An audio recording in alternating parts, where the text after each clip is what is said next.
पाकिस्तान का इंतकाल हो चुका है और बलूचिस्तान समझो कि आजाद हो चुका है। पाकिस्तान ने बिल्कुल बड़े लेवल पर तैयारियां शुरू कर दी कि बलूचिस्तान को आजाद कर दिया जाए, क्योंकि उनका जो गजवा हिंद का फॉर्मूला है वो कामयाब नहीं हो रहा है। इधर से भारत ने चाबी कसी हुई रखी है, चाहे ऑपरेशन सिंदूर एक बार होल्ड कर दिया, लेकिन सरकार की ओर से लगातार स्टेटमेंट दिए जा रहे हैं, मॉक ड्रिल हो रही है, हथियारों के परीक्षण बहुत तेजी के साथ हो रहे हैं, पोखरण फील्ड फायरिंग रेंज में भी। और कल मॉक ड्रिल थी 4 राज्यों में जो पाकिस्तानी सरहदी स्टेट है उनमें। तो पाकिस्तान बिल्कुल परेशान हो चुका है।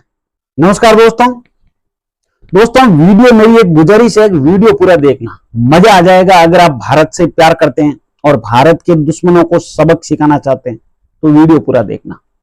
दोस्तों, पाकिस्तान ने तैयारियां जोर शोर से शुरू कर दी है बलूचिस्तान को आजाद करने की, बलूचिस्तान को फ्री करने की। जब से ऑपरेशन सिंदूर को इंडियन गवर्नमेंट ने होल्ड किया है, उसके बाद ऑपरेशन बलूचिस्तान बहुत तेजी के साथ एक्टिव हो चुका है। और न केवल ऑपरेशन बलूचिस्तान बल्कि केपीके, खैबर पख्तूनख्वा और सिंध के अंदर भी, उससे पाकिस्तान के हौस फाख्ता हो रखे।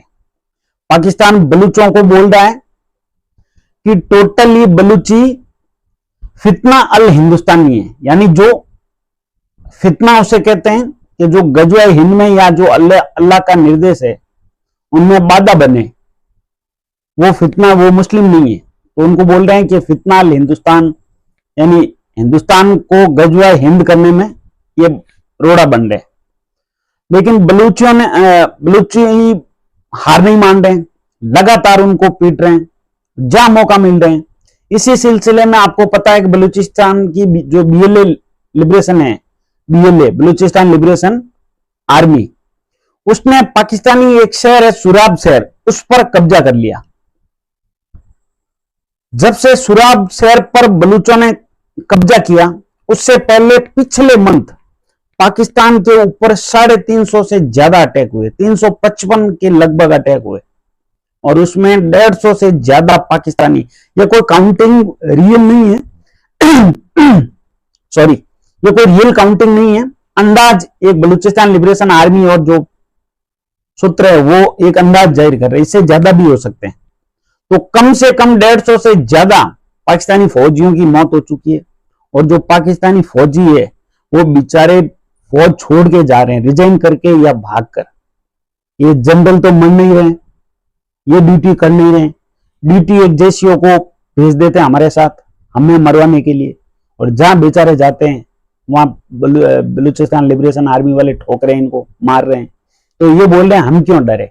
ये ओमान जैसे देशों में जा चुके हैं जहां 10-10, 15-15 हजार की नौकरी कर रहे हैं, कि कम से कम वो सुकून तो है, जिंदगी तो आबाद है, मर तो नहीं रहे हैं। बड़े लेवल पर पाकिस्तानी फौजी नौकरी छोड़ रहे हैं, मतलब फौज छोड़ रहे हैं बड़े लेवल पर, यकीन करिए आप, ये हालत हो चुकी है। इसीलिए पाकिस्तान ने तय किया, पहले तो उन्होंने ट्रंप के साथ एक डील की और वो चाह रहे थे कि अमेरिका आ जाए, ट्रंप आ जाए, मिडल से डील करने की कोशिश में है वो। मगर अगर अमेरिका आएगा तो चाइना नाराज हो जाएगा, दूसरा अबू, और बलूची वो छोड़ेंगे नहीं, बीएलओ वाले स्पेशली। और उधर पिछले 1-2 दिन पहले बीएलओ वालों ने क्या किया कि पाकिस्तान के वो बलूचिस्तान के अंदर सुराब शहर है उस पर अटैक करके कब्जा कर लिया, वहां के बैंक लूट लिए। पाकिस्तानी सेना उस सुराब शहर को छोड़ के भाग गई, चौकियां छोड़ के भाग गई। हालात पहले से ये थे कि जहां पाकिस्तानी सैनिक दिन में ड्यूटी कर रहे थे लेकिन रात में वहां नहीं थे, रात में वहीं पर बीएलए के लड़ाके होते थे, जहां पे दिन में पाकिस्तानी सैनिक रहते थे, जहां ड्यूटी कर रहे थे। ये हालत थी, वो चौकियां छोड़ के निकल नहीं रहे। पूरा कॉन्वॉय निकलता है तभी वो इधर से उधर जाते हैं, वरना जाते नहीं। यह हालत है। लेकिन जैसे ही बीएलए ने सुराब शहर पे अटैक किया, बैंक लूटे, सरकारी इमारतों को आग के हवाले कर दिया, पीछे से बीएलएफ जो बलूचिस्तान लिबरेशन फ्रंट है उसने बहुत बड़ा काम कर दिया। उसने एक्चुअली 3 शहरों को एक तरह से हाइजैक कर लिया, कब्जा कर लिया। वो तीनों शहर कौन से हैं? एक तो है केंच, एक है कैंच, दूसरा है खरान, तीसरा है खुशदान। और सबसे बड़ी बात जो बताऊं वो ये है कि कैंच वो शहर है जहां पे ग्वादर पोर्ट है, जहां पे चीन का सब कुछ रखा हुआ है। अब नौबत ये आ गई कि चीनी छोड़ के भागने को मजबूर है वहां से, चाहे वो इंजीनियर हो या कोई हो। ये हालत हो गई है, उनके रास्तों को ब्लॉक कर दिया, इधर से उधर जाने नहीं दे रहे हैं। बीएलएफ ने इतना बड़ा काम किया। और ग्वादर पोर्ट और दूसरा जो खरान शहर है वो ईरान जाने का रास्ता भी है, और उसमें एक चगई हिल है जहां पे पाकिस्तान की मेजर न्यूक्लियर फैसिलिटी है, बहुत बड़ी। उसमें आपको पता है कि जो रस्को पहाड़ियां हैं वहां पे पाकिस्तान ने न्यूक्लियर परीक्षण भी किए थे, 5 एक साथ, 1999 में शायद, या 1998 या 99, इंडिया के थोड़े टाइम बाद में। ठीक है, तो वो एक तो खरान शहर है जो ईरान जाने का रास्ता है, वहां पे मेजर न्यूक्लियर फैसिलिटी है पाकिस्तान की। और सबसे बड़ी बात, वो बड़ी माइंस है वहां पे गोल्डन और कॉपर की। उसमें से एक का नाम है रिकोडेक और दूसरी का है शेंडक। उस पर भी एक तरह से बीएलएफ ने वो रास्ता ब्लॉक कर दिया, एक तरह से हाईजैक कर लिया वो शहर। और खुशदान शहर पर भी उनका कब्जा है। जो और एक हाईवे है, आपको पता ही होगा कि क्वेटा से कराची जाने का, उस पर भी कहीं सिंधी बैठे, कहीं बीएलए वाले टिका रहे। तो पाकिस्तान की ये मेजर हालत हो चुकी है कि वो बलूचिस्तान को फ्री करना चाहते हैं, लेकिन बलूचिस्तान वाले बोल रहे हैं, बीएलए वाले भी बोल रहे हैं कि हम अकेले फ्री नहीं होंगे, अकेले आजाद नहीं होंगे, हम सिंध को भी लेके होंगे और पश्तूनिस्तान को भी लेकर होंगे, यानी खैबर पख्तूनख्वा। और इधर इंडिया कह रहा है पीओके हमारा है, बचा क्या? पंजाब। यकीन कीजिए दोस्तों, बहुत बड़ी खुशखबरी बहुत जल्द मिलेगी।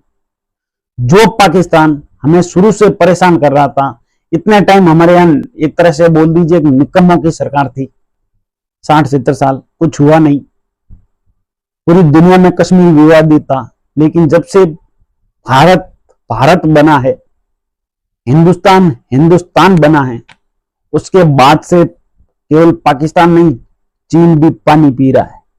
हालत ये हो चुके हैं, पीठ हम पाकिस्तान को रहे हैं, डर चीन रहा है।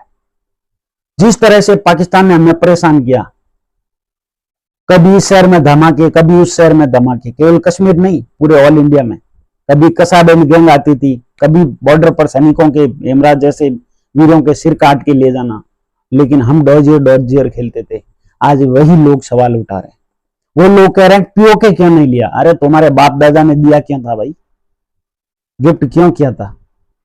80% सिंधु जल समझौते के तहत पानी दिया क्यों था? हिंदुस्तान प्यासा मर रहा था, हम राजस्थान वाले प्यासे मर रहे हैं। और इनको कांग्रेसियों को भी पता है कि अगर कोई पीओके लेगा तो मोदी ले सकता है, इनके बस का नहीं, ये इनको भी पता है, इसलिए ये बोल रहे हैं पीओके क्यों नहीं लिया। ये हालात थी। और आज कश्मीर पे जब भी कुछ करने की कोशिश कर रहा है, घर के अंदर घुस के पीट रहे हैं। और ये न्यू डॉक्यूमेंट्री है इंडिया की, न्यू नॉर्मल है। ये मतलब एक एरा बना चुके हैं कि अगर अगली बार कुछ की तो इससे कम आपको सजा नहीं मिलेगी, इससे बढ़ के ही मिलेगी पाकिस्तान को। और भारत तो इंतजार कर रहा है, रोज नए नए वेपन टेस्ट हो रहे हैं, नए नए ड्रोन हो रहे हैं, ड्रोन टेस्ट हो रहे हैं, बहुत बड़ी संख्या में हो रहे हैं।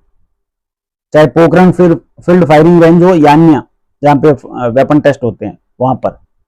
और 4 राज्यों के अंदर हिंदुस्तान के जो सीमावर्ती राज्य है, राजस्थान, गुजरात, पंजाब और जम्मू कश्मीर और शायद हरियाणा, वहां पे किसी भी ड्रोन एक्टिविटीज पर पाबंदी लगा दी है गवर्नमेंट ने अगले आदेश तक।